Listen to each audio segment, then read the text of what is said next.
Welcome to IAC. So ఈరోజు మనం Indian geography, so జిఎస్లో చాలా ఇంపార్టెంట్ టాపిక్ అయిన ఇండియన్ ఫిజియోగ్రఫీ గురించి మాట్లాడదాం. సో జనరల్గా మనం ఏ కాంపిటేటివ్ ఎగ్జామ్ లైక్ ఎస్ఎస్సి కావచ్చు, గ్రూప్స్ కావచ్చు, ఈవెన్ యూపీఎస్సి ప్రిలిమ్ స్టేజ్ కావచ్చు. So the basic thing is మనకి జిఎస్లో వన్ ఆఫ్ ద మెయిన్ పార్ట్గా మనం దేన్ని చెప్పుకుంటాము అంటే ఇండియన్ ఫిజియోగ్రఫీని చెప్తాం. యాక్చువల్గా ఇక్కడ మనకి ఇండియన్ ఫిజియోగ్రఫీ అంటే అర్థం ఫిజికల్ జియోగ్రఫీ. సో దీనివల్ల ఏంటంటే మనకి ఈ చాప్టర్లో బేసిక్స్ తెలుస్తాయి అండ్ జీకే కవర్ అవుతుంది. మోర్ ప్రాబబ్లీ కాన్సెప్చువల్ క్వశ్చన్స్ ఏవైతే ఉన్నాయో ఇండియన్ జియోగ్రఫీలో, సో అవి కూడా ఇక్కడ మాక్సిమం కవర్ అవ్వడానికి ఛాన్సెస్ ఉంటాయి. సో జనరల్గా మనకి ఇండియన్ ల్యాండ్ ఏదైతే ఉందో, సో ఇండియన్ ల్యాండ్ని సో మిగతా కాంటినెంట్స్తో కలిపి చూసుకుంటే మనకి ఒక కొంచెం డిఫరెంట్గా యూనిక్గా కూడా కనిపిస్తుంది. ఎందుకంటే కాంటినెంట్స్ అంటున్నాం కదా, ఖండాలు. సో కాంటినెంట్స్లో ఏంటంటే ఒక కాంటినెంట్లో మనకి మౌంటైన్స్ ఉంటాయి, కొన్ని చోట్ల ప్లాట్యూస్ ఉంటాయి, కొన్ని చోట్ల మనకి స్నో కనిపిస్తుంది. సో ఆర్కిటిక్ లాంటి ఏరియాస్ తీసుకుంటే మనకి అక్కడ మంచు ఎక్కువగా కనిపిస్తూ ఉంటుంది. లేకపోతే మనకి సౌత్ అమెరికా లాంటిది ఎక్కువగా తీసుకుంటే మనకి ఎక్కువగా పర్వతాలు కనిపిస్తూ ఉంటాయి. లేకపోతే ఆఫ్రికా తీసుకుంటే మనకి ఆఫ్రికాలో మోస్ట్ ఆఫ్ ద స్టేట్స్లో మనకి ఎడార్లు కనిపించడం జరుగుతుంది. బట్ ఎస్పెషల్లీ ఇండియా విషయానికి వస్తే, ఒకవేళ మనం Jammu Kashmir, north east India, జనరల్గా మనం ఇండియా మ్యాప్ అనుకుంటాం, ఇట్లా ఇండియా మ్యాప్ని కనుక ఊహించుకుంటే సో మనకి Jammu Kashmir to north east India కూడా మనం ఎక్కువగా దేన్ని చూడొచ్చు అంటే మౌంటైన్స్ని చూడొచ్చు. అలాగే మనకి దక్కన్ ప్లాట్యూ, దక్కన్ పీఠభూమి ఉంటుంది. And as well as a coastal area, సముద్ర తీరాలు ఉంటాయి. అండ్ 537 అంటే అప్రాక్సిమేట్లీ 537 ఐలాండ్స్ కి పైగా మనకి ఇండియాలో ఉన్నాయని చెప్పొచ్చు, group of islands. So Thar desert ఉండే, అంటే ఒక కాంటినెంట్ లో ఉండే డిఫరెంట్ కైండ్ ఆఫ్ ఫీచర్స్ అన్ని కూడా మన ఇండియన్ ల్యాండ్ లో ఉన్నాయి. సో అవి ఎలా ఏర్పడ్డాయి, వాటి ఫార్మేషన్ ఏంటి, వాటి ఎగ్జాంపుల్స్ ఏంటి, సో వాటిలో ఏవి ఎగ్జామ్ పాయింట్ ఆఫ్ వ్యూలో ఇంపార్టెంట్, ఇవన్నీ కలిపిందే మనం దేనిగా చెప్తామంటే ఇండియన్ ఫిజియోగ్రఫీ. జనరల్ గా మనకి ఈ ఇండియన్ ఫిజియోగ్రఫీలో భారతదేశం యొక్క భూస్వరూపాలు ఏవైతే ఉంటాయో సో వాటిని ప్రధానంగా ఎన్నిగా విడదీస్తాము అంటే 6 types గా విడదీస్తాం. There are 6 types of Indian physiography landforms అని చెప్తాం. సో వాటిలో ఏవి ముఖ్యమంటే మనకి ఒకటి, సో ఫస్ట్ వచ్చేసి మనం మౌంటైన్స్ అంటాం, నథింగ్ బట్ పర్వతాలు. సో నెక్స్ట్ వచ్చేసి మనకి ప్లెయిన్స్ అంటాం, దీన్ని తెలుగులో మైదానాలు అని పిలుస్తారు. సో థర్డ్ వచ్చేసి మనకి ప్లాట్యూస్ అంటాం, పీఠభూములు. సో ఫోర్త్ వచ్చేసి మనకి కోస్టల్ ఏరియాస్ అంటే సముద్ర తీర ప్రాంతాలు అంటాం. సో నెక్స్ట్ ఫిఫ్త్ వచ్చేసి మనకి ఐలాండ్స్ అంటాం, అంటే ద్వీపాలు. అండ్ సిక్స్త్ వచ్చేసి మనకి డెజర్ట్స్ అంటాం, ఎడారులు.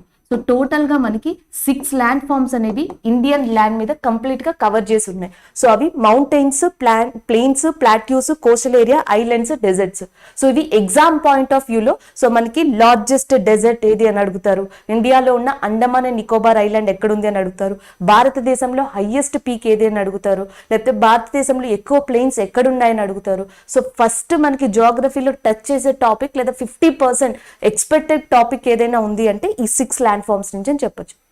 అయితే సో జనరల్ గా మనకి ఈ 6 ల్యాండ్ ఫార్మ్స్ లో కూడా ఇంపార్టెంట్ ల్యాండ్ ఫార్మ్స్ గా దేన్ని చెప్తామంటే, అసలు మన కంట్రీ, మన ఇండియన్ ల్యాండ్ ఏదైతే ఆరిజినేట్ అయిందో సో అది ఆరిజినేట్ అయిన తర్వాత ఫస్ట్ ల్యాండ్ ఫార్మ్ గా క్రియేట్ అయింది ఏది అంటే దక్కన్ ప్లాట్యూ, పెనిన్సులార్ అంటాం. సో పెనిన్సులార్ ప్లాట్యూ అనేది ఫస్ట్ టైం క్రియేట్ అయింది. సో ఇక్కడ క్వశ్చన్ వచ్చేసి మనకి ఉన్న భూస్వరూపాల్లో అంటే ఈ 6 ప్రధాన భూస్వరూపాల్లో ఏది ఓల్డెస్ట్ భూస్వరూపం, ఏది ఓల్డెస్ట్ ల్యాండ్ ఫార్మ్ అని అడిగితే పెనిన్సులార్ ప్లాట్యూగా చెప్పొచ్చు. సో జనరల్గా మనకి పెనిన్సులార్ అంటే అర్థం ఏంటి అంటే ఇక్కడ మనకి ద్వీపకల్పం వస్తుంది, ఆ land which is occupied 3 sides of water. So జనరల్గా మనకి ఏదైతే సౌత్ ఇండియా చూస్తున్నామో ఇటు మనకి ఇండియన్ ఓషన్ ఉంటుంది, ఇటు అరేబియన్ సీ ఉంటుంది, ఇటు వచ్చేసి మనకి బే ఆఫ్ బెంగాల్ ఉంటుంది. ఒక ల్యాండ్ 3 sides కూడా వాటర్తో ఆక్యుపై చేసుకుని ఉంటే సో దానిని ఏమని పిలుస్తాము అంటే పెనిన్సులార్ ప్లాట్యూ అని పిలుస్తాం. సో ప్రపంచంలోనే అతిపెద్ద పెనిన్సులార్ సో ఏది అంటే మనకి అరేబియన్ పెనిన్సులార్ గా చెప్తాం. సో ప్రపంచంలోనే అతిపెద్ద ద్వీపకల్పం ఏది అంటే అరేబియన్ పెనిన్సులా. సో ఇండియాకి వస్తే oldest and as well as అతిపెద్ద పెనిన్సులార్ ఏది అంటే మనకి సౌత్ లో ఉన్న ఈ పెనిన్సులార్ ప్లాట్యూగా చెప్తాం. సో దాని తర్వాత ఏర్పడినవి ఇంపార్టెంట్ ల్యాండ్ ఫార్మ్స్ గా దేన్ని చెప్తామంటే మౌంటైన్స్. సో దట్టు ఏ మౌంటైన్స్ అని చెప్తామంటే ముందుగా మనం హిమాలయాస్, పెనిన్సులార్ తర్వాత ఇండియాలో ఇంపార్టెంట్ ల్యాండ్ ఫామ్ గా చెప్పేది సో మౌంటైన్స్ గా చెప్తాం. సో దాని తర్వాత మనం ఇంపార్టెంట్ గా చెప్పేది ఏది అంటే మనకి ప్లెయిన్స్ గా చెప్తాం. అంటే జనరల్ గా మీరు ఇండియా మ్యాప్ గనుక చూస్తే, once you are observe that India map, ఒకసారి ఇండియా మ్యాప్ గనుక చూస్తే సో ఫస్ట్ ఇండియాలో ఆరిజినేట్ అయింది ఏది అంటే ఈ ద్వీపంగా చెప్తాం, పెనిన్సులార్. సో దీని తర్వాత మనకి ఇంపార్టెంట్ ల్యాండ్ ఫామ్ గా దేన్ని చెప్తామంటే మనం హిమాలయాస్ ని చెప్తాం. సో జనరల్ గా హిమాలయాస్ లో మనకి ఎక్కువగా మంచు అనేది ఉంటుంది. సో ఆ మంచు కరగడం వల్ల, సో గ్లేషియర్స్ మెల్ట్ అవ్వడం వల్ల ఏం ఏర్పడ్డాయంటే జనరల్ గా సో రివర్స్ ఏర్పడ్డాయని చెప్పొచ్చు. సో ఆ రివర్స్ అన్ని కూడా జనరల్ గా తెలుగులో అంటాం నదులతో కొట్టుకొచ్చబడిన ఒండ్రు మట్టి, ఇట్లాంటి మాటలు మాట్లాడుతూ ఉంటాం. సో రివర్స్ ఏవైతే ఉన్నాయో అవి తీసుకొచ్చిన సెడిమెంట్స్ తో సో మనకి ప్లెయిన్స్ అనేవి ఫామ్ అయ్యాయి. మైదానాలు ఏర్పడడానికి కారణం రివర్స్ అని చెప్పొచ్చు. సో ఆఫ్టర్ దట్ మనకి హిమాలయాస్ తర్వాత లేదా మౌంటైన్స్ తర్వాత ఇంపార్టెంట్ ల్యాండ్ ఫామ్ గా ఇండియాలో ఏది ఉంది అంటే మనకి ప్లెయిన్స్ గా చెప్తాం. సో అందుకే ఇండియన్ ఫిజియోగ్రఫీ చదివినప్పుడు సో ఫస్ట్ గా మనకి ఇంపార్టెంట్ పెనిన్సులర్ అండ్ నెక్స్ట్ వచ్చేసి ప్లెయిన్స్ అండ్ నెక్స్ట్ వచ్చేసి మనకి హిమాలయాస్ గా చెప్తాం.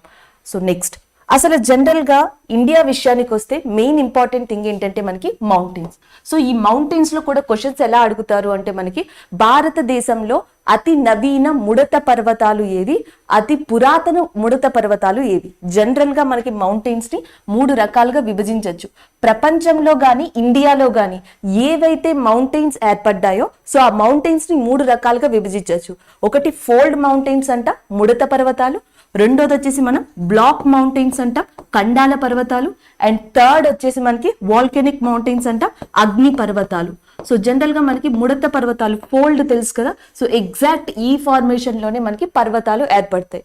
సో భారతదేశంలో ముడత పర్వతాల్లో ఇంపార్టెంట్ గా చెప్పుకునేది ఏది అంటే ఓల్డెస్ట్ ఫోల్డ్ మౌంటైన్స్ అని దేన్ని చెప్తాము అంటే ఆరావళిని చెప్తాం, ఓల్డెస్ట్ ఫోల్డ్ మౌంటైన్స్. సో ఇవి ఎక్కడున్నాయంటే ప్రస్తుతం మాక్సిమం ఈ గ్రూప్ ఆఫ్ మౌంటైన్స్ ఎక్కువ శాతం ఉన్నవి ఎక్కడ అంటే రాజస్థాన్ ఏరియాలో అని చెప్తాం.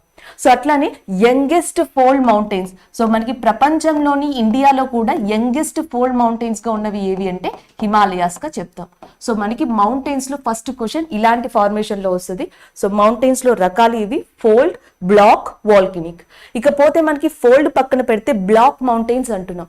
సో బ్లాక్ మౌంటైన్స్ అంటే అర్థం ఏంటంటే జనరల్ గా మనకి ఈ రకంగా కనిపిస్తాయి. So block mountains are like this, అడ్డు అంటాం కదా. సో జనరల్ గా కండాల పర్వతాలు అని చెప్పి పిలుస్తాం. వింధ్య సత్పురా ఏవైతే ఉన్నాయో వింధ్య సత్పురా అనేవి ఒకప్పుడు ఇలా ఉన్నాయి. దీని మీద కంటిన్యూస్ గా వర్షం లాంటిది పడడం వల్ల డ్యూ టు వాటర్ ఎరోజన్ వల్ల దే ఆర్ ఎరోడెడ్.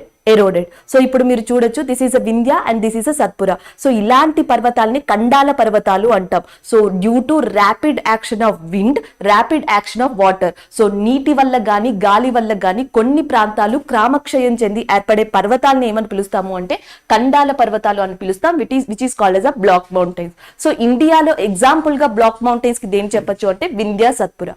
ఇక అగ్ని పర్వతాలు అనగానే అందరికీ గుర్తొచ్చేది లావా, మాగ్మా ఇలా మాట్లాడతాం. సో ప్రపంచంలో మనకి గ్రూప్ ఆఫ్ వాల్కెనిక్ మౌంటైన్స్ ఉన్నాయి. అయితే ఇండియా విషయానికి వస్తే వాల్కెనిక్ మౌంటైన్స్ అనేవి పర్ఫెక్ట్ గా మనకి ఎక్కడున్నాయని చెప్పొచ్చు అంటే బ్యారెన్. సో ఇంపార్టెంట్ వాల్కెనిక్ మౌంటైన్ భారతదేశంలో ఇంపార్టెంట్ అగ్ని పర్వతం ఏది అంటే బ్యారెన్ అగ్ని పర్వతంగా చెప్పొచ్చు.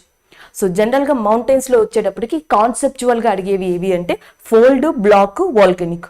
లేదు అంటే మనకి ఇంకొక 4th టైప్ మౌంటైన్స్ కూడా ఉన్నాయి. సో వాటినే ఏమని పిలుస్తాము అంటే రెసిడ్యువల్ మౌంటైన్స్ అని పిలుస్తాము, which is known as a residual mountains. So తెలుగులో దీనిని అవక్షేపణ పర్వతాలు అని పిలుస్తారు. సో జనరల్ గా మనకి ఇండియా ఏదైతే ఉందో so India is originated like this. So first India originate అయినప్పుడు ఇట్లా ఆరిజినేట్ అయ్యి ఉండే, after that it is drifted. So after that it ఈ started moving like this. So ఇట్లా డ్రిఫ్ట్ అవుతూ సౌతర్న్ హెమిస్పియర్ నుంచి అంటే దక్షిణార్ధ గోళం నుంచి ఎక్కడికి వచ్చిందంటే ఉత్తరార్ధ గోళానికి. ఆ తర్వాత హిమాలయాస్ అనేవి ఫామ్ అయ్యి సో మనకి ఇండియా ప్రస్తుతం సౌత్ ఈస్ట్ పొజిషన్ లో ఉంది అని చెప్పొచ్చు ఇట్లా. సో ఇది చూస్తే మనకి వెస్టర్న్ ఘాట్స్ అంటున్నాం, సో ఇది చూస్తే ఈస్టర్న్ ఘాట్స్ అంటున్నాం. సో ఇది చూస్తే మనకి ఏదైతే వింధ్య, సత్పురా ఉన్నాయో అవిగా గుర్తుపెట్టుకోవచ్చు, ఇటు మనకి హిమాలయాస్ ఉన్నాయని గుర్తుపెట్టుకోవచ్చు. Now India is like in this position. So general గా ఏమవుతుంది అంటే మనకి భారతదేశం ఇలా వంపు తిరిగి ఉంది. సో ఎందుకంటే ఇక్కడ వెస్టర్న్ ఘాట్స్ ఉన్నాయి, ఇక్కడ ఈస్టర్న్ ఘాట్స్ ఉన్నాయి. ఏదైతే బే ఆఫ్ బెంగాల్ ఉందో బే ఆఫ్ బెంగాల్ యొక్క నీటి వల్ల కావచ్చు, వాటర్ వల్ల కావచ్చు, లేకపోతే అత్తు యొక్క మూమెంట్ అంటే మన ఇండియన్ ప్లేట్ యొక్క మూమెంట్ వల్ల కావచ్చు, కదలిక వల్ల ఈ ఈస్టర్న్ ఘాట్స్ ఏవైతే ఉన్నాయో తూర్పు కనుమలు తన యొక్క ఏరియాని కోల్పోతున్నాయి, తన యొక్క ప్రాంతాన్ని కోల్పోతున్నాయి, తన యొక్క హైట్ ని కోల్పోతున్నాయి. ఒక పర్వతాలు గ్రూప్ ఆఫ్ మౌంటైన్స్ తన ఒరిజినల్ క్యారెక్టర్ క్యారెక్టరిస్టిక్ ని గనుక లాస్ అయితే సో అలాంటి వాటిని ఏమని పిలుస్తాము అంటే అవక్షేపణ పర్వతాలు అని పిలుస్తాం. ఒకప్పుడు వెస్టర్న్ ఘాట్స్, ఈస్టర్న్ ఘాట్స్ ఇలా ఉండే. Now Western Ghats are like this, Eastern Ghats are like this. అంటే వీటిలో ఏవి తన ఉనికిని తన స్వరూపాన్ని కోల్పోయాయి అంటే ఈస్టర్న్ ఘాట్స్. అందుకే ఈస్టర్న్ ఘాట్స్ ని దేనికి ఎగ్జాంపుల్ గా చెప్పొచ్చు అంటే మనం సో రెసిడ్యువల్ మౌంటైన్స్ కి ఎగ్జాంపుల్ గా తూర్పు కనుమల్ని లేదా ఈస్టర్న్ ఘాట్స్ ని చెప్పొచ్చు. ఇదంతా కూడా మనకి కాన్సెప్చువల్ గా పనికొస్తుంది. ఫోల్డ్ అయినా, బ్లాక్ అయినా, వాల్కెనిక్ అయినా, రెసిడ్యువల్ అయినా. అయితే ఇండియన్ జియోగ్రఫీ విషయానికి వస్తే మనకి ఇండియాలో ఇంపార్టెంట్ మౌంటైన్స్ ఏమేమి ఉన్నాయి. సో మన ఎగ్జామ్ అంటే ఏ ఎగ్జామ్ అయినా కానివ్వండి మనకి సో ఎగ్జామ్ పాయింట్ ఆఫ్ వ్యూలో తీసుకుంటే మనం ఎట్లా గుర్తుపెట్టుకోవాలి ఇండియాలో ఉన్న మౌంటైన్స్ ని అంటే సో మ్యాప్ ఆధారంగా గుర్తుపెట్టుకోవచ్చు. దట్టు ఎలా గుర్తుపెట్టుకోవాలంటే మనకి ఇండియాలో ఉన్న మెయిన్ పార్ట్స్ ఏంటో తెలుసు. ఒకటి వచ్చేసి మనకి ఇండియాలో మెయిన్ గా ఉన్నది ఏది అంటే నార్థరన్ పార్ట్ ఆఫ్ ఇండియా అంటాం. సో దాని తర్వాత ఇంపార్టెంట్ ఏది అంటే మనకి సౌత్రన్ పార్ట్ ఆఫ్ ఇండియా అంటాం. సో దాని తర్వాత ఇంపార్టెంట్ ఏది అంటే మనకి central part of India. So ఇవి మనకి మెయిన్ గా చెప్తాం. North, central, Southern part of India. So మనకి మౌంటైన్స్ పర్వతాలు ఉంటే గనక సో ఈ ఏరియాలో ఉంటాయి. నార్త్ లో గానీ, సౌత్ లో గానీ, సెంట్రల్ లో గానీ. సో నార్త్ మౌంటైన్స్ తీసుకుంటే మనకి నార్త్ లో ఇంపార్టెంట్ గా ఏ మౌంటైన్స్ ని చెప్పొచ్చు అంటే హిమాలయాస్. సో హిమాలయాస్ ని నార్త్ లో ఇంపార్టెంట్ మౌంటైన్స్ గా చెప్పొచ్చు. అయితే హిమాలయాస్ కూడా మనకి నార్త్ లో ఎన్ని రకాలుగా విడిపోయాయంటే ఒకటి నార్థరన్ పార్ట్ ఆఫ్ ఇండియాలో గ్రూప్ ఆఫ్ హిమాలయాస్ ఉంటాయి అండ్ నార్త్ ఈస్ట్ పార్ట్ లో కూడా మనకి గ్రూప్ ఆఫ్ హిమాలయాస్ ఉంటాయి. అంటే ఇండియా మ్యాప్ ని కనుక చూస్తే ఇండియాలో మనకి నార్త్ నుంచి ఆల్మోస్ట్ సిక్కిం వరకు సో గ్రూప్ ఆఫ్ హిమాలయాస్ ఉంటాయి. అండ్ దాని తర్వాత కూడా ఈశాన్య రాష్ట్రాలు అంటున్నాం ఏవైతే మనకి అరుణాచల్ ప్రదేశ్, నాగాలాండ్ ఏవైతే ఉన్నాయో సో ఇక్కడ కూడా ఈ రెండు పార్ట్స్ ని ఏ మౌంటైన్స్ కవర్ చేస్తాయంటే హిమాలయాస్. నెక్స్ట్ వన్ సౌత్ పార్టీకి వస్తే సో సౌత్ లో మనకి ఇంపార్టెంట్ మౌంటైన్స్ గా దేన్ని చెప్తాము అంటే సో ఒకటి వచ్చేసి మనకి వెస్టర్న్ ఘాట్స్ అంటున్నాం, తూర్పు కనుమలు. One is the Western Ghats and second one is మనకి ఇంపార్టెంట్ గా దేన్ని చెప్తున్నాము అంటే Eastern Ghats. So western Ghats, Eastern Ghats గురించి మనం సౌత్ ఇండియాలో డిస్కస్ చేసుకుంటాం. And Western Ghats, Eastern Ghats కూడా ఇండియాలో ఎక్కడ కలుసుకుంటాయి అంటే నీలగిరి. సో మనకి టోటల్ గా ఎన్ని మౌంటైన్స్ మనం గుర్తుపెట్టుకోవాలి లేకపోతే రివైజ్ చేయాలి అంటే సౌత్ ఇండియాలో వెస్టర్న్ ఘాట్స్, ఈస్టర్న్ ఘాట్స్, నీలగిరి. నౌ సెంట్రల్ ఇండియాకి వచ్చేటప్పటికి మనకి సెంట్రల్ ఇండియాలో చాలా ఇంపార్టెంట్ మౌంటైన్స్ గా ఉన్నవి ఏవి అంటే ఒకటి వచ్చేసి మనం వింధ్యా మౌంటైన్స్ అంటాం, ఇంకొకటి వచ్చేసి మనకి సత్పురా మౌంటైన్స్ అంటాం. సో వింధ్యా, సత్పురా మౌంటైన్స్ కూడా రెండు కూడా ఏ స్టేట్ లో ఉన్నాయి అంటే మధ్యప్రదేశ్, సెంట్రల్ ఇండియా. అంటే ఎవరైనా సరే బేసిక్స్ థింగ్స్ ఏవైతే ప్రిపేర్ అవుతున్నారో మనకి ఏ ఎగ్జామ్ అయినా ఇండియాలో ఇంపార్టెంట్ మౌంటైన్స్ లేదా ఇండియాలో బేసిక్ మౌంటైన్స్ ఏ ఏ ప్లేసుల్లో ఉన్నాయి, ఏ ఏ పార్టుల్లో ఉన్నాయి, వాటి పేర్లు ఏంటి, సో వాటిలో ఇంపార్టెంట్ పీక్స్ ఏంటి. సో ఇలా గుర్తు పెట్టుకోవాలంటే ఈ మైండ్ మ్యాప్ యూజ్ చేసుకోవచ్చు. North part of India, central part of India, south part of India. For example so question ఎలా వస్తుంది అంటే భారతదేశంలో ఇంపార్టెంట్ హిమాలయాస్ పీక్ ఏది లేదా భారతదేశంలో అతి ఎత్తైన శిఖరం ఏది అని అడుగుతారు. సో అది హిమాలయాల్లో ఉంది. ఆన్సర్ వచ్చేసి మనకి కాంచన్ గంగ్ ఆ కాంచనజంగా అని చెప్పి పిలుస్తాం. సో ఇది మనకి హిమాలయాస్ లో ఉంది అని చెప్పొచ్చు. అట్లానే మనకి వింధ్యా, సత్పురాల్లో ఇంపార్టెంట్ హైయెస్ట్ పీక్ ఏది లేదా అసలు సెంట్రల్ ఇండియాలోనే హైయెస్ట్ పీక్ ఏది అని అడుగుతారు ధూప్గర్. సో ధూప్గర్ ఏదైతే ఉందో మనకి ఇది మధ్యప్రదేశ్ లో ఉంది, హైయెస్ట్ పీక్ గా చెప్పొచ్చు. లేదా మనకి సౌత్ ఇండియా మొత్తంలోనే హైయెస్ట్ పీక్ గా ఉన్నది ఏది అంటే అన్నైముడి. సో అన్నైముడి అనేది మనకి సౌత్ ఇండియాలో హైయెస్ట్ పీక్ గా చెప్పొచ్చు. సో ఎగ్జామ్ పాయింట్ ఆఫ్ వ్యూకి వస్తే పర్టిక్యులర్ మౌంటైన్ అడగచ్చు లేదా పర్టిక్యులర్ పీక్ శిఖరాన్ని కూడా అడిగే ఛాన్సెస్ ఉంటాయి. అయితే మనం ఫస్ట్ అసలు హిమాలయాస్ అనేవి ఇండియాలో ఎక్కడెక్కడ ఉన్నాయి, ఉంటే వాటికి ఏమన్నా పేర్లు ఉన్నాయా, వాటికి ఇంపార్టెన్స్ ఏమన్నా ఉందా, సో వాటిలో ఇంపార్టెంట్ పీక్స్ శిఖరాలు ఏంటి, సో వీటి గురించి ఇప్పుడు డిస్కస్ చేద్దాం.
ఓకే, అసలు హిమాలయాస్ మెయిన్ ఫామ్ అవడానికి ఒక రీజన్ ఏంటంటే మనకి కొలిషన్ ఆఫ్ యురేషియన్ ప్లేట్.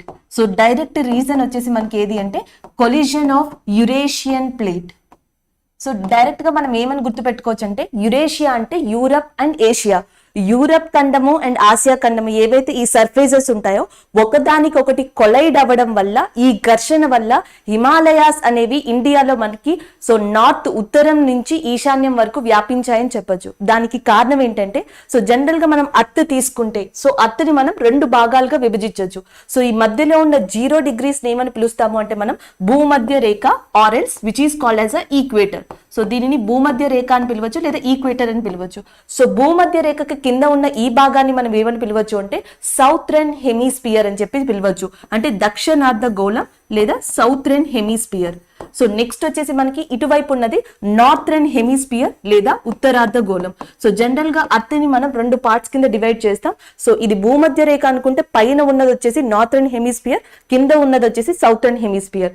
కొన్ని మిలియన్ సంవత్సరాల క్రితం సో మనకి అర్త్ అనేది ఎక్కడ ఆరిజినేట్ అయింది, మన ఇండియా అనేది ఎక్కడ ఆరిజినేట్ అయింది అంటే మనకి సౌతర్న్ హెమిస్పియర్ లో ఆరిజినేట్ అయింది. సో అది దక్షిణార్ధ గోళంలో. ఎలా ఆరిజినేట్ అయింది అంటే ఇండో ఆస్ట్రేలియన్ ప్లేట్. సో దీని పేరు వచ్చేసి మనకి ఇండో ఆస్ట్రేలియన్ ప్లేట్ గా చెప్తాం. సో దాని తర్వాత మనకి పైన నార్థరన్ హెమిస్పియర్ లో ఆల్రెడీ ఒక ప్లేట్ అంటే ఒక సర్ఫేస్ ఎగ్జిస్ట్ అయి ఉండే, ఆ సర్ఫేస్ పేరు ఏంటి అంటే యురేషియన్ ప్లేట్. సో ఆల్రెడీ మనకి యురేషియన్ పలక అంటాం. సో యురేషియన్ సర్ఫేస్ అనేది ఆల్రెడీ నార్థరన్ హెమిస్పియర్ లో ఉంది. ఇటు నుంచి మనకి ఏ పలక ఉంది, ఏ ప్లేట్ ఉంది అంటే ఇండో ఆస్ట్రేలియన్ ప్లేట్ ఉంది. సో జనరల్ గా మనకి అర్త్ అనేది ఇట్లా 22.5 degrees. సో జనరల్ గా అర్త్ అనేది ఇలా రొటేట్ అవుతుంది అని అనుకుంటారు. భూమి తన చుట్టూ తాను తిరుగుతూ ఉంటుంది అంటారు. భూమి తన చుట్టూ తాను తిరుగుతుంది కానీ టిల్ట్ అయి తిరుగుతుంది.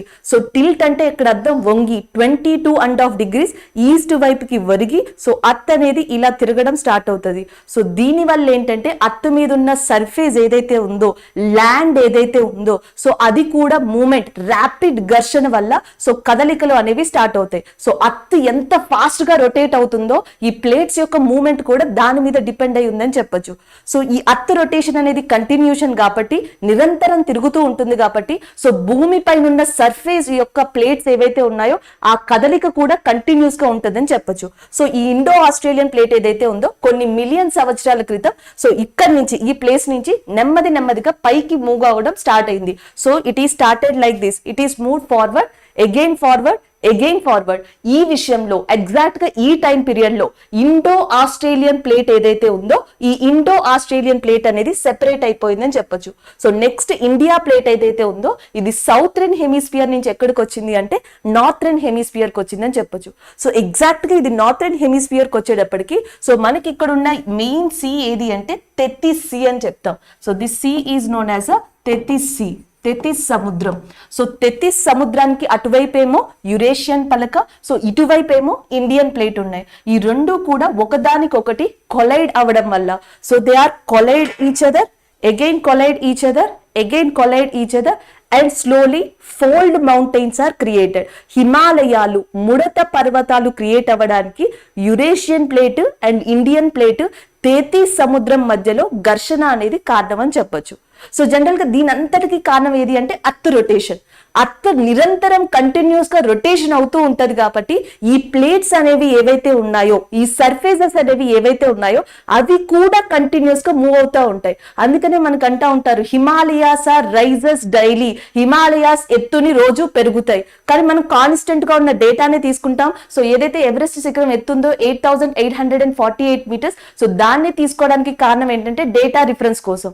సో హిమాలయాస్ రైజెస్ డైలీ అంటే అర్థం ఏంటి అంటే ఈ ప్లేట్స్ యొక్క మూవ్మెంట్ వల్ల, అర్త్ రొటేషన్ అండ్ ప్లేట్స్ యొక్క మూవ్మెంట్ వల్ల హిమాలయాస్ ఆర్ రైజెస్ డైలీ అనే ఒక కాన్సెప్ట్ ని సో డిస్కస్ చేయడం కూడా జరుగుతుంది. ఇది ఇంపార్టెంట్ గా చెప్పొచ్చు. హౌ హిమాలయాస్ ఫార్మ్డ్ అంటే ఈ 2 ప్లేట్స్ ని గుర్తుపెట్టుకోవాలా. అందుకనే జనరల్ గా మీరు చూడొచ్చు ఆల్రెడీ అంటే మనకి ఇండియా ఏదైతే ఆరిజినేట్ అయిందో, ఇండియా ఆరిజినేట్ అయినప్పటికీ మనకి ఏ భూభాగం ఉంది ఆల్రెడీ ఇండియాలో అంటే మనకి పెనిన్సులా, ద్వీపకల్పం అనేది ఆల్రెడీ ఉంది కాబట్టి దీనినే oldest land form of India అంటారు. సో దాని తర్వాత మనకి ఆరావళి ఏర్పడ్డాయి, దాని తర్వాత వెస్ట్రన్ ఘాట్స్, ఈస్టర్న్ ఘాట్స్ ఏర్పడ్డాయి, లాస్ట్ లో మనకి ఏం ఏర్పడ్డాయి అంటే ఫోల్డ్ మౌంటైన్స్ అంటే హిమాలయ పర్వతాలు అనేవి సో లాస్ట్ లో ఏర్పడ్డాయి కాబట్టి యంగెస్ట్ ఫోల్డ్ మౌంటైన్స్, అతి నవీన ముడత పర్వతాలు, అతి నవీన భూస్వరూపంగా ఇండియాలో దేన్ని చూస్తాము అంటే హిమాలయాస్ ని చూస్తామని చెప్పొచ్చు. ఇది హిమాలయాస్ ఫార్మేషన్. ఇప్పుడు భారతదేశానికి వస్తే హిమాలయాస్ ఎక్కడెక్కడ ఉన్నాయి, ఏ డివిజన్ లో ఉన్నాయి, వాటి యొక్క ఇంపార్టెన్స్ ఏంటి, సో ఇది ఒకసారి చూద్దాం.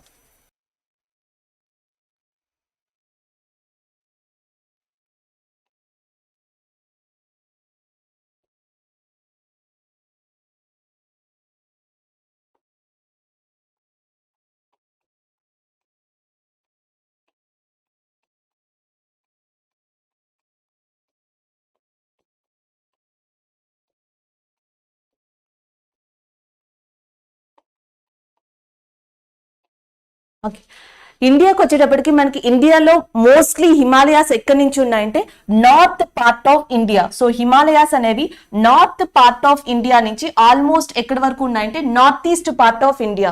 జనరల్ గా మనకి హిమాలయాస్ అనేవి ఇండియన్ సబ్ కాంటినెంట్, భారతదేశ ఉపఖండం ఏదైతే ఉందో నేపాల్ కావచ్చు, భూటాన్ కావచ్చు, మయన్మార్ కావచ్చు, ఈ ప్రాంతాల్లో కూడా Himalayas విస్తరించున్నాయి.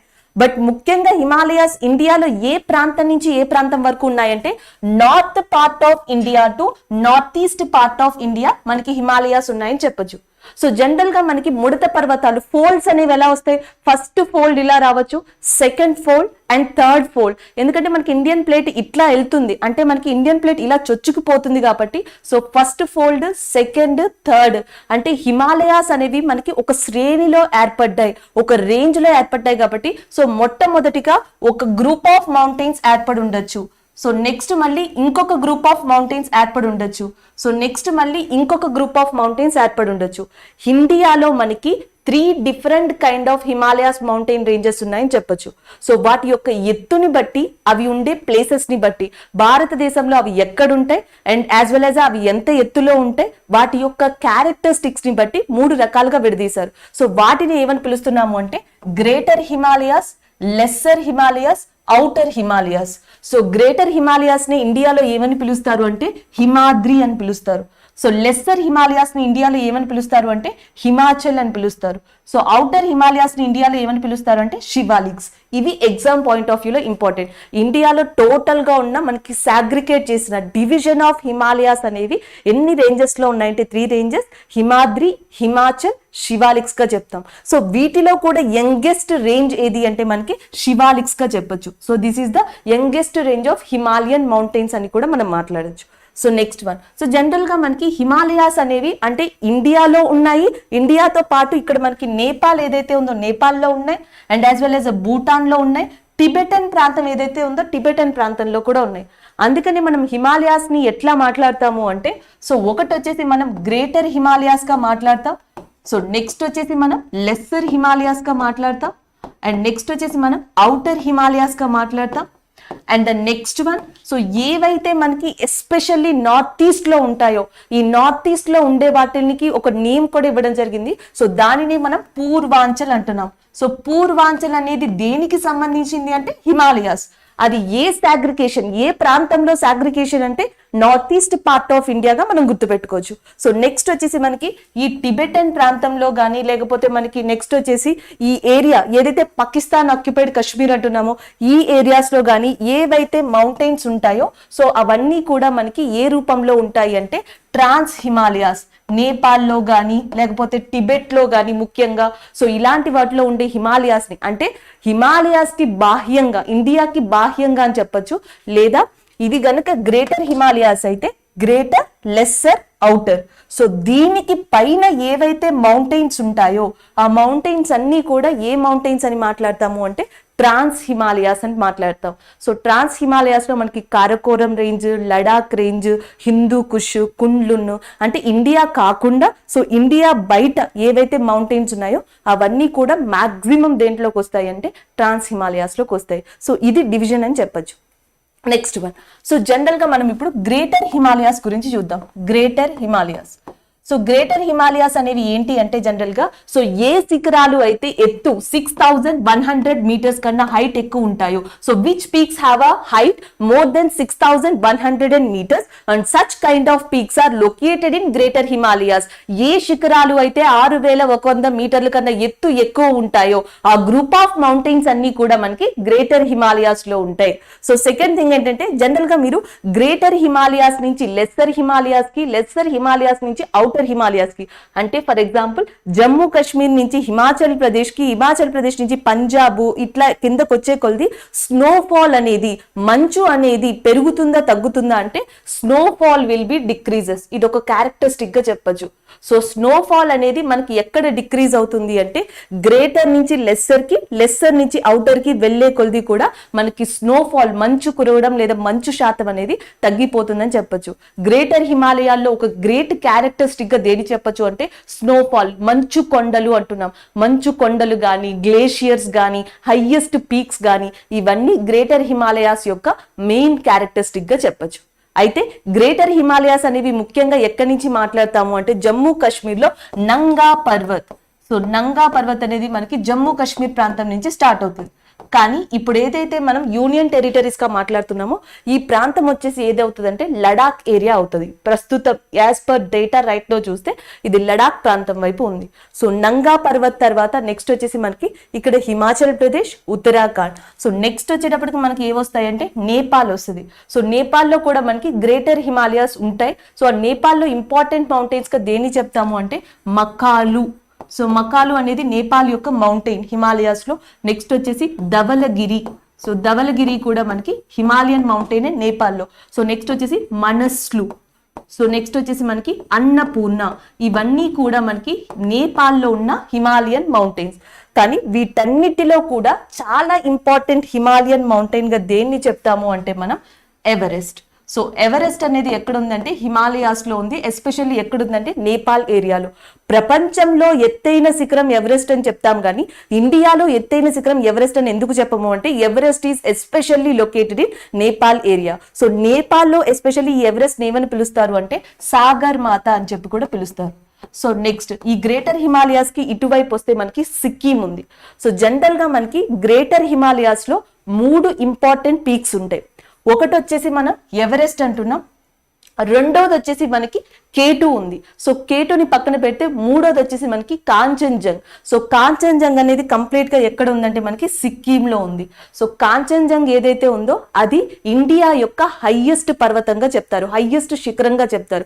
Highest peak in India is ఏది అంటే కాంచన్జంగ్. అదే ఏ స్టేట్ లో ఉంది అని అడిగితే సిక్కిం లో. నెక్స్ట్ మీరు అరుణాచల్ ప్రదేశ్కి వచ్చేటప్పటికి మౌంటైన్స్ అన్ని ఇట్లా సింక్లైన్ బెండ్ అవుతాయి ఒక్కసారిగా. అందుకని మీరు జనరల్ గా చూస్తే పర్వతం కొండ అంటాం. సో మౌంటైన్ కి హిల్ కి జనరల్ క్యారెక్టరిస్టిక్ డిఫరెన్స్ ఏంటంటే హైట్ గా చెప్తాం, ఎత్తుగా. సో జనరల్ గా మనం మౌంటైన్స్ అనేవి హిమాలయాస్ అనేవి నార్త్ నుంచి నార్త్ ఈస్ట్ కి చూస్తే ఆటోమేటిక్ గా మనకి హైట్ అనేది ఏమవుతుంది అంటే ఆల్మోస్ట్ డిక్రీజ్ అవుతా వస్తుంది.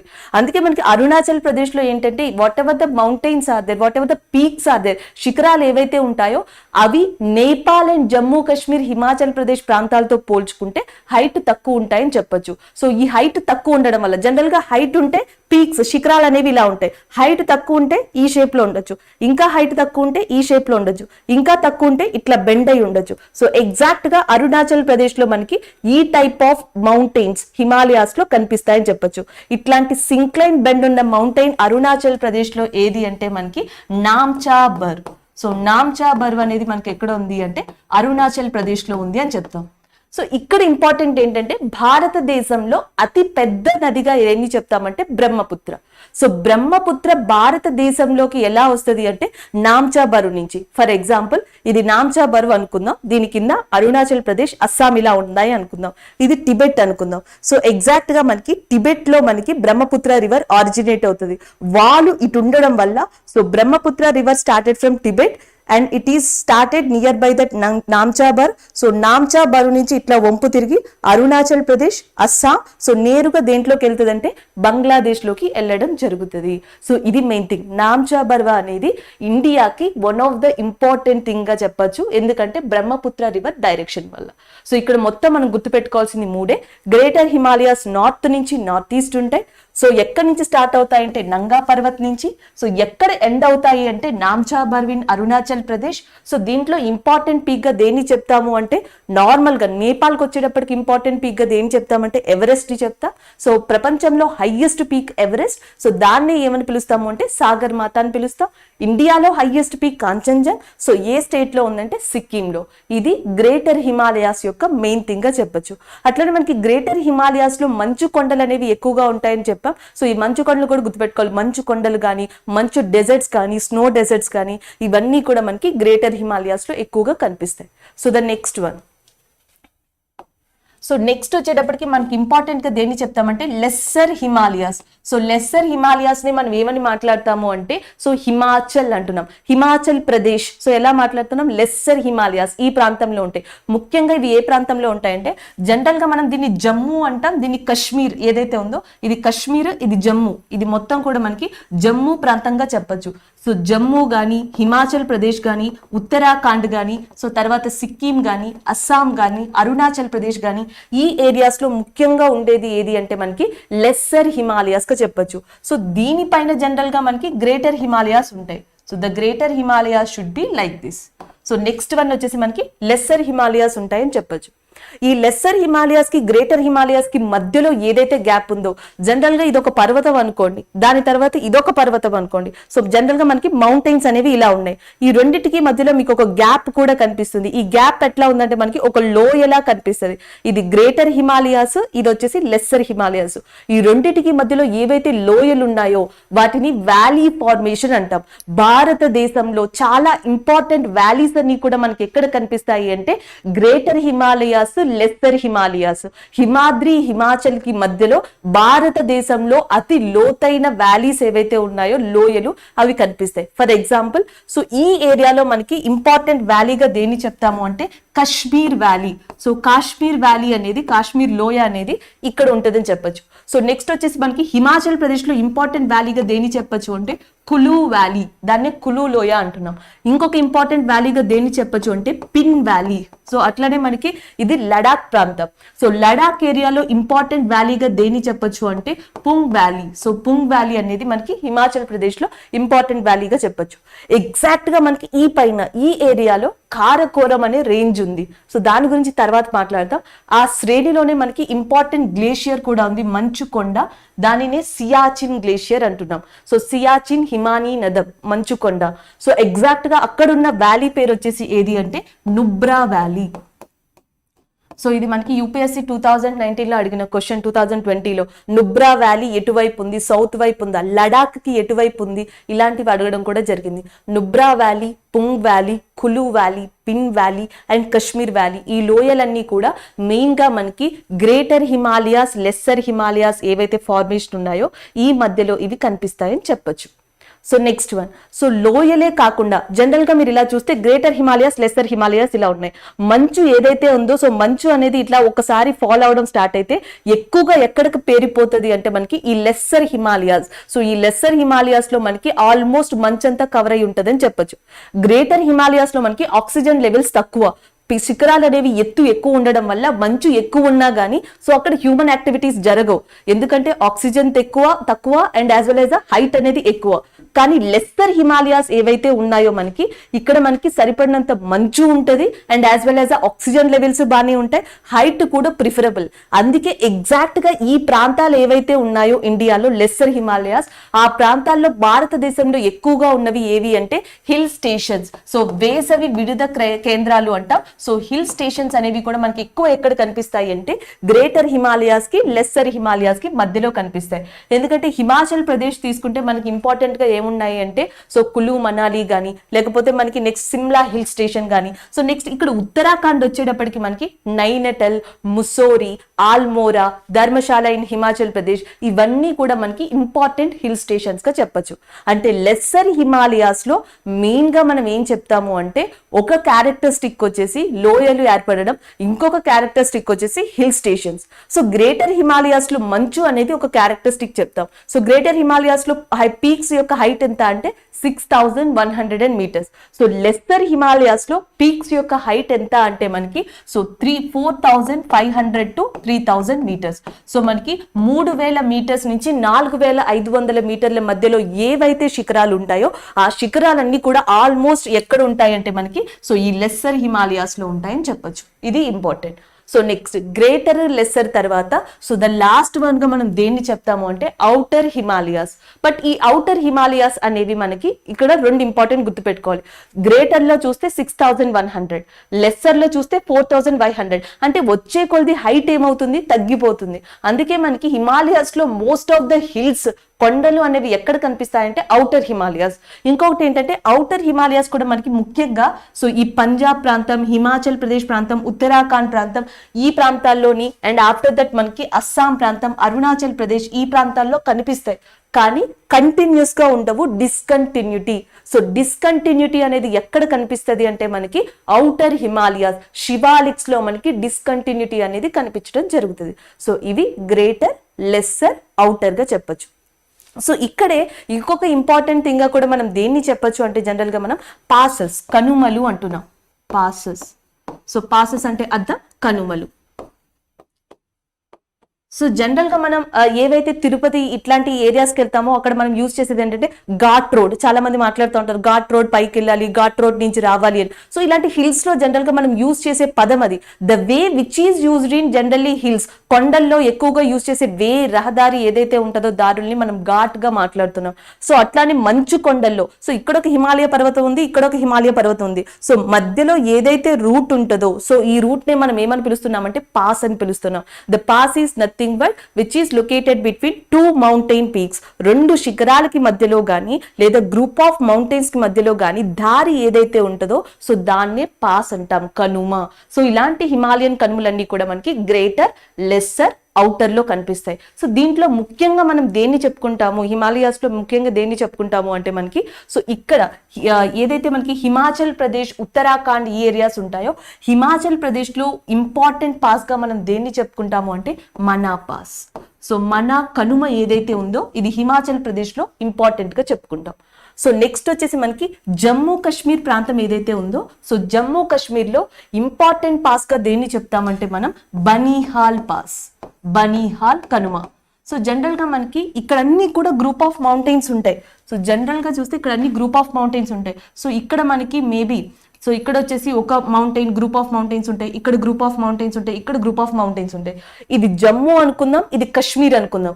సో జమ్మూని కశ్మీర్ తో కలిపే వే ఏదైతే ఉంటుందో అది బనీహాల్ తో కనెక్ట్ అయి ఉంది. బనీహాల్ అంటే అర్థం బురీహాల్. సో దానిపైన అంతా కూడా మనకి కంప్లీట్ గా మంచుతో కప్పబడి ఉంటుంది. సో ఆ మీనింగ్ అట్లా వస్తుంది. సో బనీహాల్ పాస్ అనేది మనకి ఎక్కడ ఉంది అంటే జమ్మూ కాశ్మీర్. దీని కింద అంటే పైన వాతావరణం బాగోలేదు కాబట్టి ఎక్కువ మంచు, తక్కువ టెంపరేచర్ ఉండడం వల్ల దీని కింద నుంచి సొరంగం తవ్వారు, టన్నెల్ తవ్వారు. సో దానికి ఏమని పేరు పెట్టారు అంటే జవహర్ లాల్ నెహ్రూ టన్నెల్ అని పేరు పెట్టారు.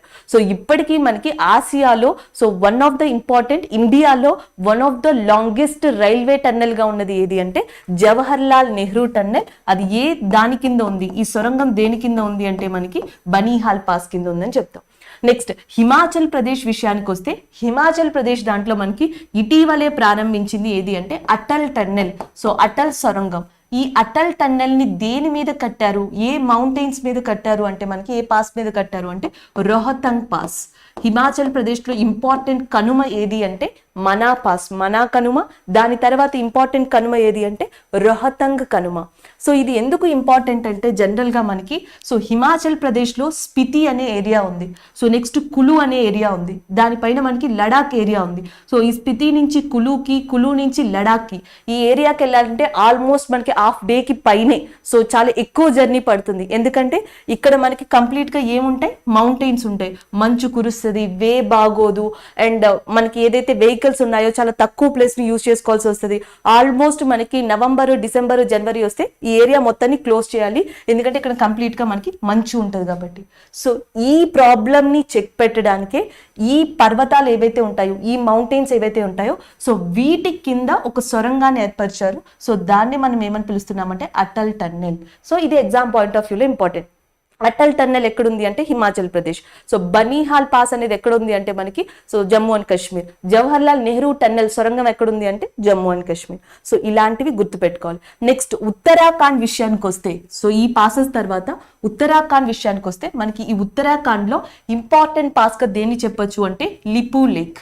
సో లిపు లేక్ ఏదైతే ఉందో సో దాన్ని ఇంపార్టెంట్ పాస్ ఆఫ్ ఉత్తరాఖండ్ గా చెప్పొచ్చు. ఎందుకంటే ఈ లిపు లేక్ అనేది మనకి ఇక్కడ నేపాల్ ఉంది. సో నేపాల్కి, ఇండియాకి, టిబెట్కి, సో ఈ మూడిటికి కామన్ పాయింట్గా దేని చెప్తాము అంటే లిపులేక్ పాస్, లిపులేక్ కనుమ అంటాం. So tri junction point of Nepal, India and China అనొచ్చు, లేదా టిబెట్ అనొచ్చు. దాని తర్వాత సిక్కింకి వస్తే, సో సిక్కిం కింద ఇక్కడ మనకున్నది west Bengal. So west Bengal నుంచి సిక్కింకి, సిక్కిం నుంచి డైరెక్ట్గా టిబెట్కి మనకి రూట్ ఉంది. దానిని ఏ కనుమ అంటున్నాము అంటే నతులా.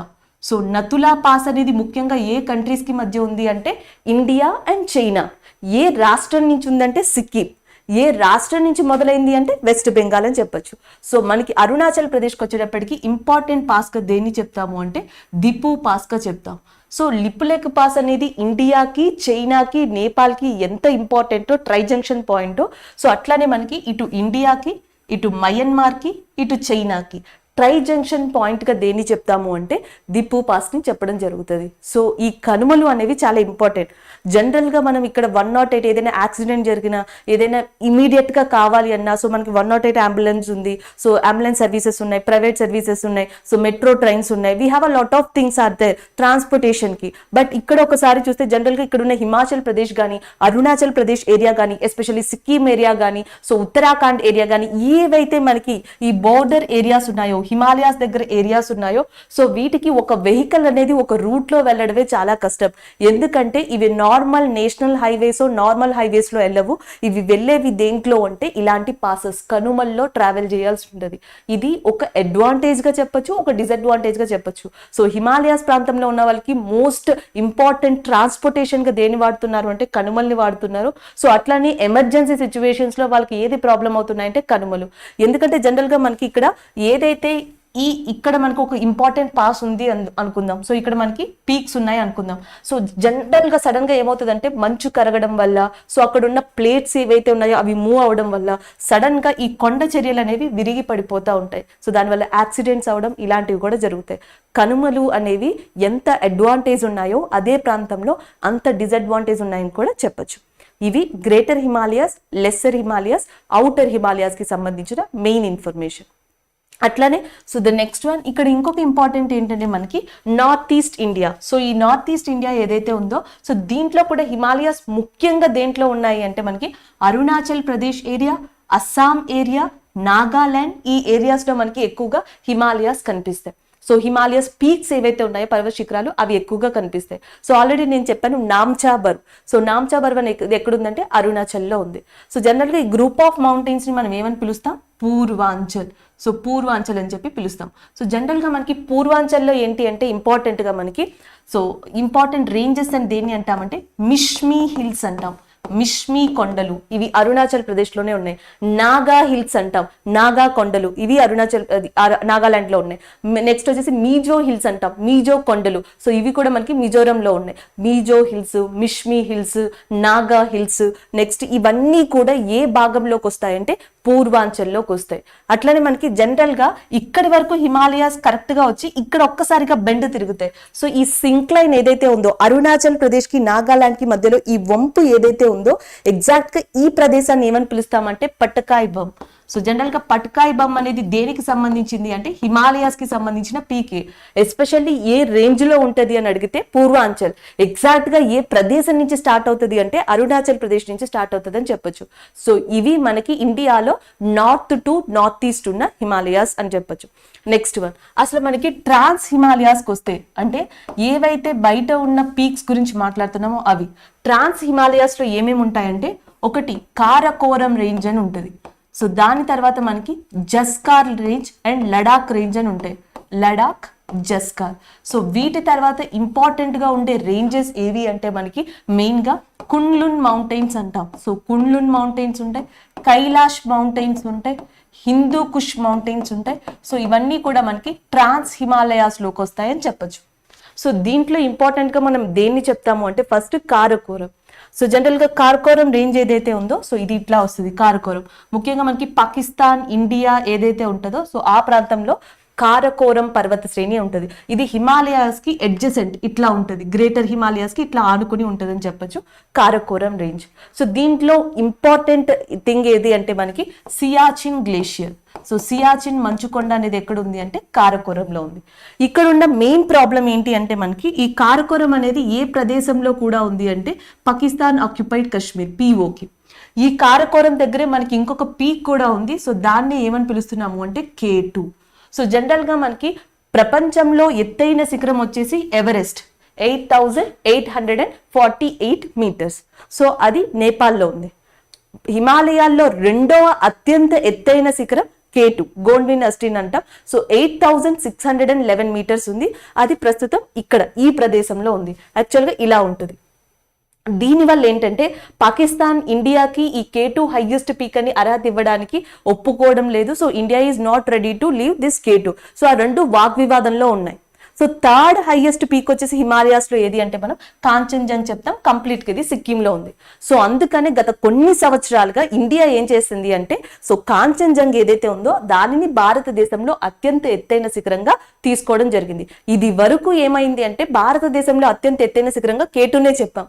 ఎప్పుడైతే పాకిస్తాన్ ఆక్యుపైడ్ కాశ్మీర్ వివాదం స్టార్ట్ అయిందో సో ఈ K2 వివాదం, ఆ K2 వివాదం తర్వాత దీన్ని వదిలేసి సో కాంచన్జంగ్ ని ఇండియాలో హైయెస్ట్ పీక్ గా చెప్పడం జరిగింది. అది మన కారకోరం కి సంబంధించిన మెయిన్ థింగ్ అని చెప్పొచ్చు. సో కారకోరం తర్వాత నెక్స్ట్ ఉండేది ఏది అంటే మనకి లడాక్ రేంజ్ అంటాం. సో ఇది వచ్చేసి మనకి మెయిన్ గా లడాక్ రేంజ్. సో లడాక్ తర్వాత నెక్స్ట్ ఉండే రేంజ్ ఏది అంటే మనకి జస్కార్ రేంజ్ అంటాం. సో ఇవన్నీ కూడా ఎదుర్కొంటాయి. నేను మీకోసం నార్మల్ గా గీసాను. ఈ ఏరియాలోనే ఉంటాయి మనకి కారకోరం, దాని తర్వాత లడాక్, దాని తర్వాత జస్కార్. సో జనరల్ గా లడాక్ అండ్ జస్కార్ ఏదైతే ఉందో వీటి రెండిటికి మధ్యలో, ఈ పర్వతాల రెండిటికి మధ్యలో ఏ నది ఉంది అంటే ఇండస్ రివర్. సో క్వశ్చన్స్ ఎలా వస్తాయంటే ట్రాన్స్ హిమాలయాస్ లో ఈ కింది వాటిలో ఏది లేదు? Option A Karakoram, option B Ladakh, option C Zanskar, option D Purvanchal. Purvanchal అనేది ట్రాన్స్ హిమాలయాస్ లో ఉండదు, పూర్వాంచల్ అనేది నార్త్ ఈస్ట్ లో ఉంటుంది. సో ఆన్సర్ వచ్చేసి పూర్వాంచల్ అవుతుంది. ఇలాంటి క్వశ్చన్స్ అడగచ్చు.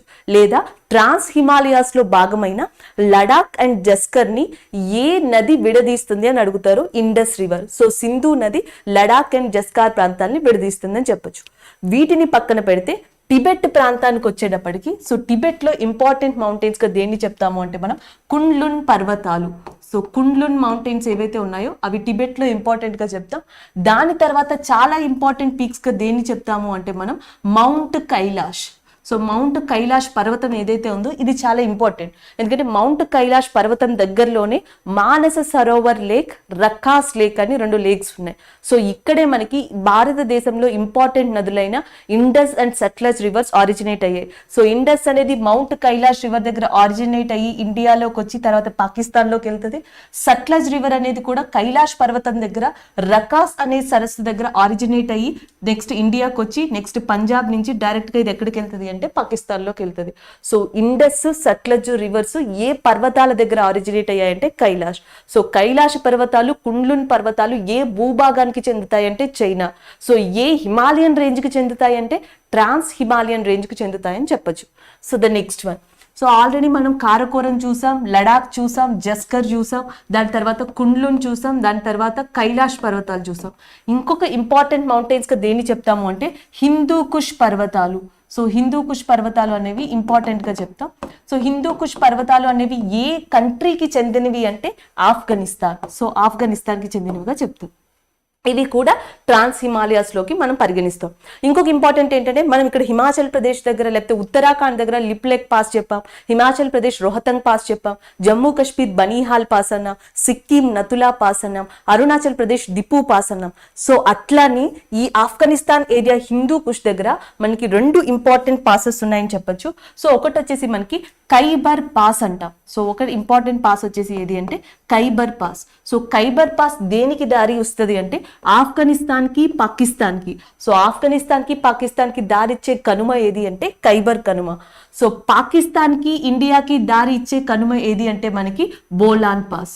సో బోలాన్ కనుమ అండ్ ఖైబర్ కనుమ దేనితో అనుబంధం కలిగి ఉంటాయంటే సో మనకి హిందూ కుష్ పర్వతాలతో అనుబంధం కలిగి ఉంటాయని చెప్పొచ్చు. They are completely tied with that which area అంటే Hindu Kush mountains. Khyber pass, so that is the Pakistan Afghanistan. Bolan pass, that is the India and Pakistan. So ఇవి మనం గుర్తుపెట్టుకోవాల్సిన మెయిన్గా హిమాలయాస్కి సంబంధించి. So this is about Himalayas. So next, so జనరల్గా మనకి నార్త్ ఇండియాలో ఆల్రెడీ చెప్పాం, నార్త్ ఇండియాలో హిమాలయాస్ ఇంపార్టెంట్ అని. సో నెక్స్ట్ వచ్చేసి మనకి సౌత్ ఇండియాలో వెస్టర్న్ ఘాట్స్, ఈస్టర్న్ ఘాట్స్ అని, సెంట్రల్ ఇండియాలో వచ్చేసేటప్పటికి వింధ్యా సత్పురా అని. ఆల్రెడీ మనం నార్త్ ఇండియాలో ఉన్న హిమాలయాస్ గురించి కొంచెం డిస్కస్ చేయడం జరిగింది. సో నెక్స్ట్ వచ్చేసి మనకి నార్త్ ఇండియాలోని ఇంకొక ఇంపార్టెంట్ మౌంటైన్స్గా దేన్ని చెప్తామంటే యాక్చువల్గా ఈ నార్త్ పార్ట్ ఆఫ్ ఇండియా ఏదైతే ఉందో ఇక్కడ రెండు డిఫరెంట్ థింగ్స్ ఉన్నాయని చెప్పొచ్చు. ఈ నార్త్ పార్ట్లో ముఖ్యంగా మనకు ఉండే మౌంటైన్స్ని ఏమని చెప్పొచ్చు అంటే ఫోల్డ్ మౌంటైన్స్, ముడత పర్వతాలు. సో యంగెస్ట్గా ఏవి ఏర్పడ్డాయంటే ఈ ప్రాంతంలో, ఓల్డెస్ట్ పర్వతాలు ఎక్కడ ఏర్పడ్డాయంటే ఈ ప్రాంతంలో. సో జనరల్గా మనకి ఈ ప్రాంతం ఏదైతే ఉందో సో రాజస్థాన్ ఏరియా, రాజస్థాన్, గుజరాత్, ఢిల్లీ ఈ ఏరియాలో మనకి అతి పురాతన ముడత పర్వతాలు, oldest fold mountains India Aravalli పర్వతాలు ఏర్పడ్డాయని చెప్పొచ్చు. సో ఒకసారి ఆరావళి పర్వతాల గురించి చూద్దాం.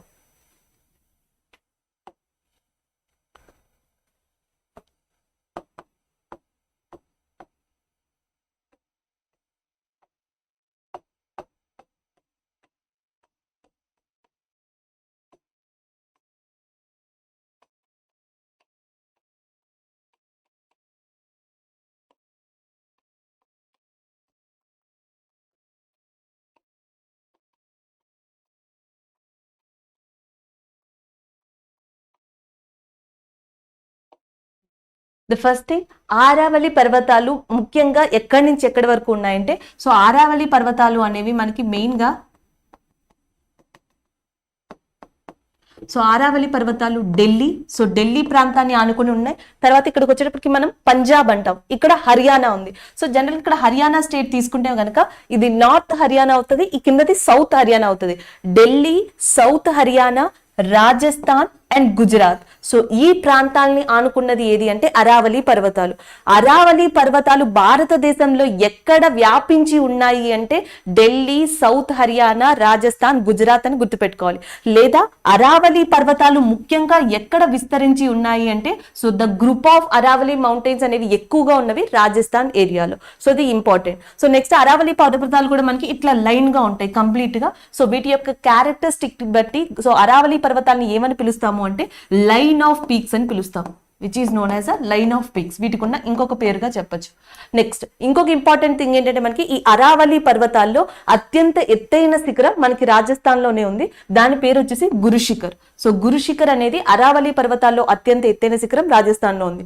రెండవ అత్యంత ఎత్తైన శిఖరం మనకి అరావళి పర్వతాల్లో ఏది అంటే గౌరీ శంకర్. సో ఇది కూడా మనకి ఎక్కడ ఉందంటే రాజస్థాన్ ఏరియాలోనే ఉంది. సో ఆల్రెడీ చెప్పుకున్నాం దీన్ని లైన్ ఆఫ్ పీక్స్ అని చెప్పి పిలుస్తారు. అట్లనే ఇంపార్టెంట్ హిల్ స్టేషన్, సో మనకి హిమాలయాస్ లో కులు మనాలి కానీ, నైనటల్ గానీ, ముసోరి గానీ, అల్మోరా గానీ, సో ఇవన్నీ ఎంత important hill stations. So Rajasthan లో అరావళి పర్వతాల ప్రాంతానికి వచ్చేటప్పటికి ఇంపార్టెంట్ హిల్ స్టేషన్ గా దేన్ని చెప్తాము అంటే మనం మౌంట్ అబూని చెప్తాం. Mount Abu is a important hill station in Aravalli mountains. So ఇక్కడ ఇంకొక ఇంపార్టెంట్ థింగ్ ఏంటంటే సో జనరల్ గా మనకి అరావళి పర్వతాలు ఎక్కడ ఉన్నాయని అడిగితే ఓకే, లేకపోతే ఎక్కడ వ్యాపించి ఉన్నాయని అడిగినా ఓకే, లేదా నార్త్ సౌత్ డైరెక్షన్స్ అడిగితే మాత్రం అరావళి పర్వతాలు మొట్టమొదటిగా ఢిల్లీ ప్రాంతం నుంచి, ఉత్తరాన ఢిల్లీ ప్రాంతం నుంచి దక్షిణాన్ని మనకి గుజరాత్ లోని పాలమూరు, సో పాలమూరు ఏదైతే ఉందో సో ఆ ఏరియా వరకు మనకి ఈ అరావళి పర్వతాలు అనేవి వ్యాపించి ఉన్నాయని చెప్పొచ్చు. ఇది main thing. So this is about that oldest fold mountains in India and youngest fold mountains in India. Almost మనం ఇక్కడున్న పర్వతాలని చూసాం. So whatever that Himalayan mountains are there, Himalayan mountains ని కవర్ చేసాం. అండ్ ఆఫ్టర్ దట్ ఇక్కడున్న Aravalli mountains ని cover చేసాం. ఇంకా మాక్సిమం మనకి ఇండియాలో ఉన్న పర్వతాలు ఏవి అంటే ఒకటి ఇక్కడున్న సెంట్రల్ ఇండియాలో ఉన్న వింధ్యా సత్పురా, సో దాని కింద ఉన్న ఈస్టర్న్ ఘాట్స్, దాని కింద ఉన్న వెస్టర్న్ ఘాట్స్. సో వీటి గురించి ఇప్పుడు మనం డిస్కస్ చేద్దాం.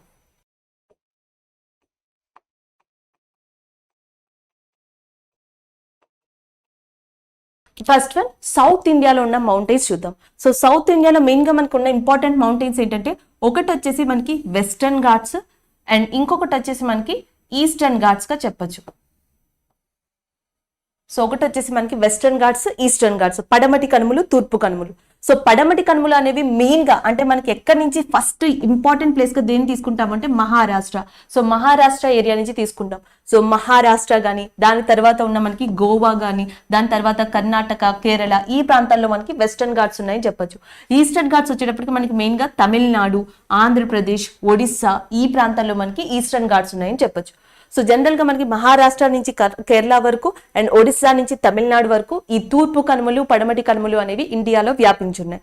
ఇంకొక ఇంపార్టెంట్ థింగ్ ఏంటంటే మనకి సో వెస్టర్న్ ఘాట్స్ కి, ఈస్టర్న్ ఘాట్స్ కి మెయిన్ క్యారెక్టరిస్టిక్స్ లో డిఫరెన్స్ ఏంటంటే ఒకటి వచ్చేసి హైట్, ఎత్తు అంటాం.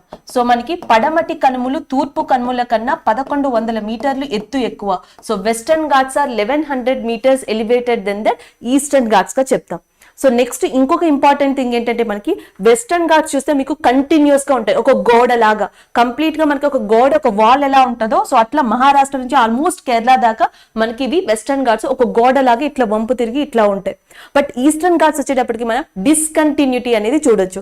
సో ఈస్టర్న్ ఘాట్స్ లో జనరల్ గా ఏంటంటే మనకి ఒడిస్సా నుంచి ఆల్మోస్ట్ ఇవి ఒడిస్సా నుంచి తమిళనాడు వరకు ఉంటాయి. బట్ ఎలా ఉంటాయంటే డిస్కంటిన్యూటీగా ఉంటాయి. సో తమిళనాడు దగ్గర ఇట్లా గ్రూప్ ఆఫ్ మౌంటైన్స్ కింద, ఆంధ్రప్రదేశ్ దగ్గర గ్రూప్ ఆఫ్ మౌంటైన్స్ కింద ఇలా ఉంటాయి.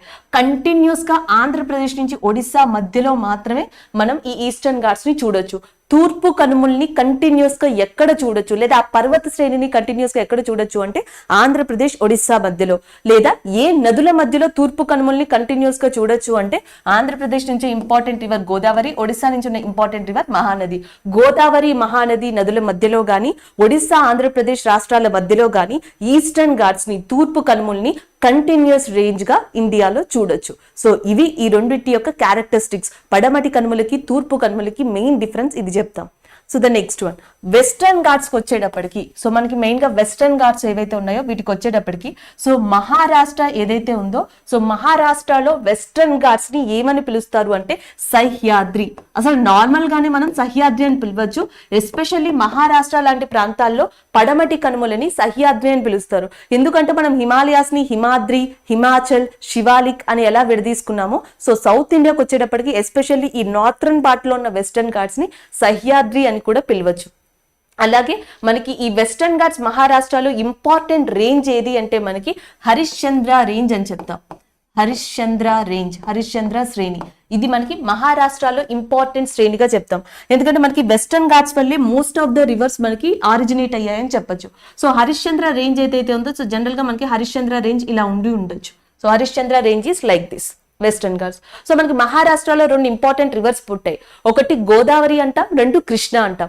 గోదావరి పుట్టింది నాసిక్ లో అండ్ నెక్స్ట్ వచ్చేసి మనకి కృష్ణ ఏదైతే ఉందో అది మహాబలేశ్వర్ ఏరియాలో పుట్టింది. సో జనరల్ గా మనం గోదావరి యొక్క తీరు చూస్తే అంటే అది వెళ్ళే ఏరియాస్ చూస్తే గోదావరి మనకి మహారాష్ట్ర, మధ్యప్రదేశ్, తెలంగాణ, ఆంధ్రప్రదేశ్ ఈ ఏరియాలో వెళ్తుంది. సో కృష్ణ రివర్ చూస్తే కృష్ణ వచ్చేసి మనకి మహారాష్ట్ర, కర్ణాటక, ఆంధ్రప్రదేశ్, తెలంగాణ ఈ ఏరియాలో వెళ్తుంది. రెండు రివర్స్ ఆరిజినేట్ అయినవి మనకి మహారాష్ట్రలో. కానీ డైరెక్షన్ ఎందుకు డిఫరెన్స్ వచ్చింది అంటే గోదావరికి, కృష్ణాకి మధ్యలో వాటర్ షెడ్ గా యాక్ట్ చేసే ఏరియా ఏది అంటే మనకి సో హరిశ్చంద్ర రేంజ్ అంటాం. సో ఈ హరిశ్చంద్ర రేంజ్ ఇట్లా ఉండడం వల్ల ఇటు నుంచి కృష్ణ అండ్ ఇటు నుంచి గోదావరి సో ఈ రెండు రివర్స్ కూడా సెపరేట్ అవుతున్నాయి మహారాష్ట్రలో. గోదావరిని, కృష్ణాని విడదీసే రేంజ్ అన్నా సో గోదావరి, కృష్ణ మధ్యలో వాటర్ షెడ్ గా యాక్ట్ చేసే రేంజ్ అన్నా ఏది అంటే వెస్టర్న్ ఘాట్స్ లో ఉన్న హరిశ్చంద్ర రేంజ్ అని చెప్పొచ్చు.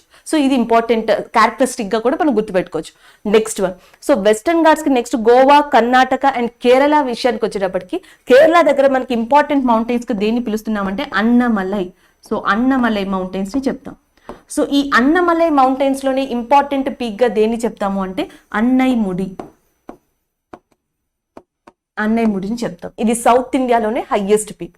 సో నెక్స్ట్ ఇటువైపుకి వచ్చేటప్పటికి ఈస్టర్న్ ఘాట్స్ లో మనకి తమిళనాడు దగ్గర షావ్రాయ్ హిల్స్ గానీ, పలాని హిల్స్ గానీ ఇవన్నీ కూడా మనకి తమిళనాడులో ఇంపార్టెంట్ కొండలు అని చెప్పొచ్చు ఈస్టర్న్ ఘాట్స్ లో. ఆంధ్రప్రదేశ్కి వచ్చేటప్పటికి మనకి పాపి కొండలు, నలమల కొండలు సో ఏవైతే ఉన్నాయో ఇవన్నీ కూడా important hills in Andhra Pradesh. Especially Andhra Pradesh లో మనకి ఇంపార్టెంట్ పీక్ శిఖరం ఏది అంటే జిందాగఢ్.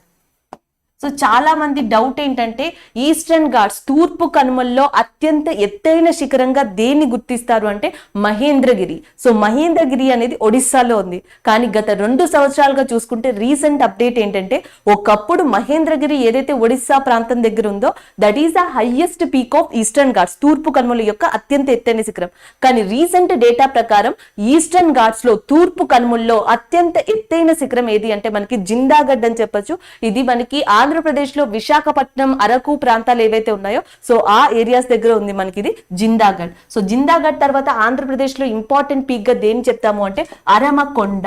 సో అరమకొండ కూడా ఇంపార్టెంట్ శిఖరంగా చెప్తాం. సో ఇక్కడికి వచ్చేటప్పటికి Mahendragiri. So Mahendragiri is located in Odisha area. So ఇక్కడికి వచ్చేటప్పటికి మనకి పలానీ హిల్స్.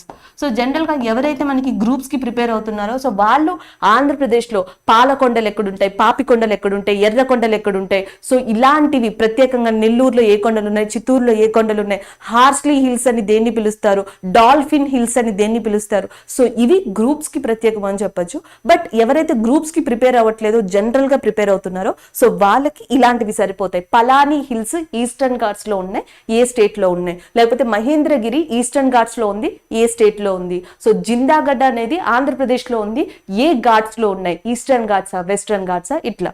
సో ఈ రేంజ్ కి వచ్చేటప్పటికి ఇవి గుర్తుపెట్టుకోవాలి. సో మనకి ఇక్కడికి వచ్చేటప్పటికి కేరళ అన్నమలై హిల్స్ లో అన్నైముడి అండ్ మహారాష్ట్రకి వచ్చేటప్పటికి కల్ సుబై. కల్ సుబై అనేది one of the important peak in మహారాష్ట్రగా చెప్పొచ్చు.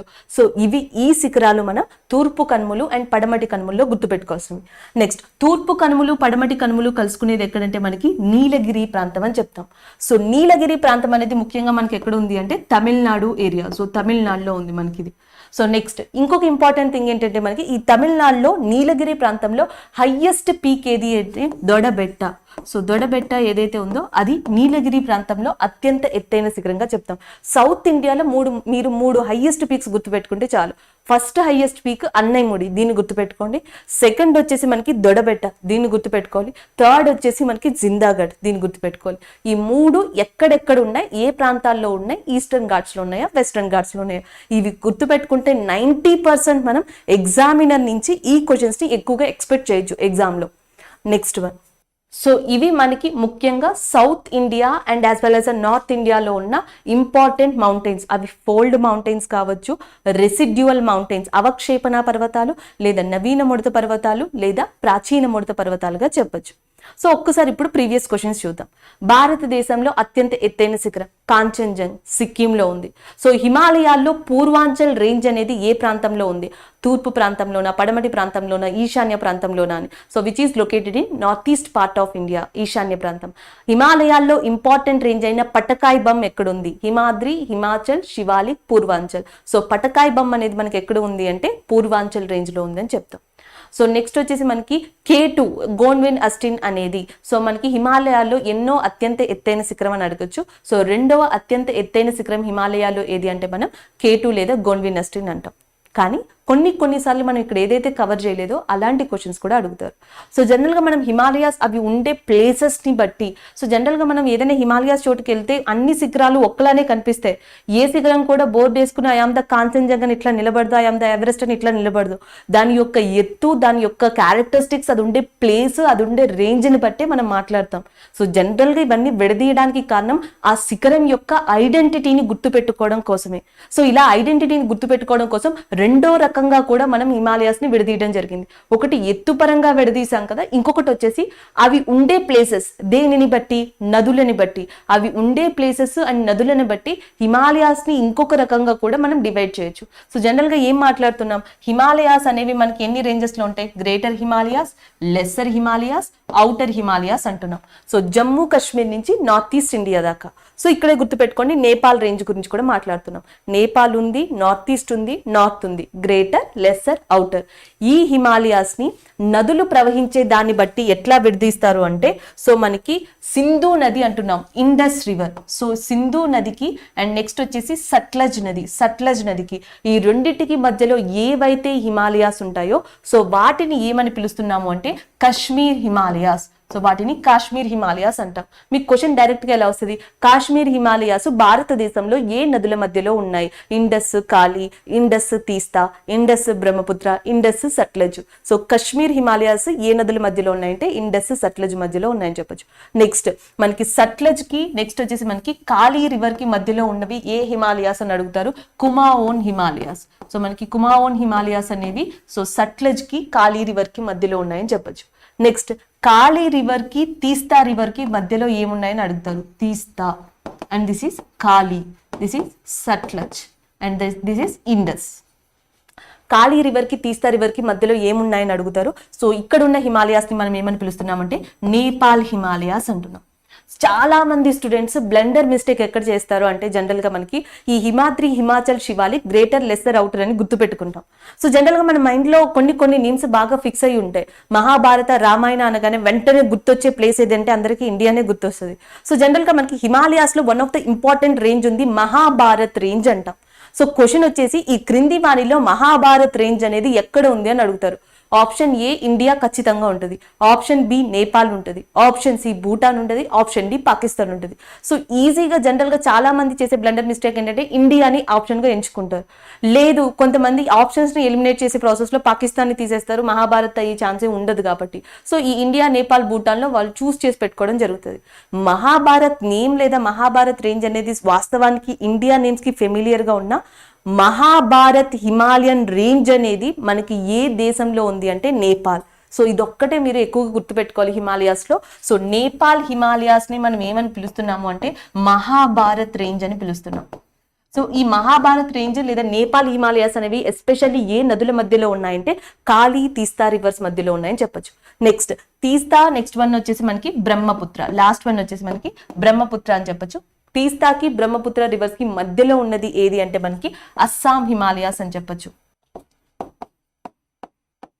సో నెక్స్ట్ తీస్తాకి, బ్రహ్మపుత్రకి మధ్యలో అస్సాం హిమాలయాస్, కాళీకి, తీస్తాకి మధ్యలో నేపాల్ హిమాలయాస్, నెక్స్ట్ సట్లెజ్ కి, కాళీకి మధ్యలో కుమావోన్ హిమాలయాస్, ఇండస్ కి, సట్లెజ్ కి మధ్యలో కశ్మీర్ హిమాలయాస్. సో హిమాలయాస్ ని ఎత్తును బట్టి విడదీయచ్చు, లేదా నదుల యొక్క విభజనని బట్టి కూడా హిమాలయాస్ ని డిఫరెంట్ టైప్స్ కింద విడదీయచ్చు.